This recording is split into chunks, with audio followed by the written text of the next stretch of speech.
సంఘటన మొన్న చల్లపల్లి కృష్ణా జిల్లా చల్లపల్లి పోలీస్ స్టేషన్ పరిధిలో ఒక క్రాకర్స్ కి సంబంధించి ఒక బ్లాస్ట్ జరగడం ఆ రోజు డ్యూటీలో ఎస్ఐ గారు అదేవిధంగా పోర్ట్ కానిస్టేబుల్ అదేవిధంగా డ్రైవర్ అదేవిధంగా కొంతమంది అక్కడ మనకి కోర్టుకి సబ్మిట్ చేసే వ్యవహారంలో అంటే అది క్లియరెన్స్ విషయంలో కోర్టుకి చూపించాల్సిన విషయంలో తీసుకెళ్తుండగా ప్రమాదం జరిగింది. ఆ ప్రమాదంలో ఎస్ఐ దుర్గా అబ్బాయి అదేవిధంగా అబ్దుల్లా అదేవిధంగా నాగరాజు ముగ్గురు కూడా గాయపడ్డారు.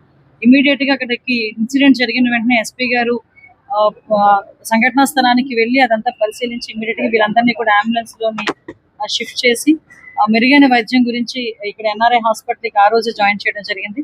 ఆ రోజు నుంచి కూడా గవర్నమెంట్ కూడా ప్రత్యేకంగా వాళ్ళ మీద దృష్టి పెట్టడం, అదేవిధంగా ఒక పక్క నుంచి ఎస్పీ గారు, ఒక పక్క నుంచి మేము, ఒక పక్క నుంచి సీఎంఓ, అదేవిధంగా మన డాక్టర్స్ అందరూ కూడా నిత్య పర్యవేక్షణలో ఈ రోజు వాళ్ళందరికీ కూడా వైద్యం జరుగుతుంది. ఈ రోజు వాళ్ళందరినీ కూడా ఒకసారి పరామర్శించడానికి ఇక్కడికి వచ్చాను. వాళ్ళ కుటుంబానికి ధైర్యం చెప్పడానికి ఇక్కడికి వచ్చాం.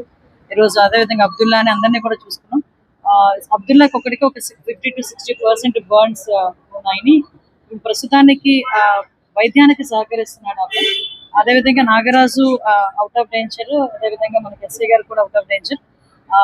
డాక్టర్స్ కూడా చాలా పర్టికులర్ గా వీళ్ళ మీద ప్రత్యేకమైన దృష్టి పెట్టి రెగ్యులర్ గా చూసుకుంటున్న పేషెంట్స్ ఎలాగో చూసుకుంటారు అలాగే వీళ్ళని కూడా ప్రత్యేకంగా దృష్టి పెట్టి సరైన మానిటరింగ్ చేసుకుంటూ వాళ్ళు చూడటం వల్ల లిటరలీ చెప్పాలంటే ఈ రోజు మన ప్రాణ నష్టం ఏమీ జరగలేదు. దానికి particular NRI department, NRI hospital వైద్య బృందాలందరికీ కూడా నా తరపున నేను స్పెషల్ థ్యాంక్స్ చెప్తున్నానంటే వాళ్ళకి ధన్యవాదాలు తెలియజేసుకుంటున్నాను.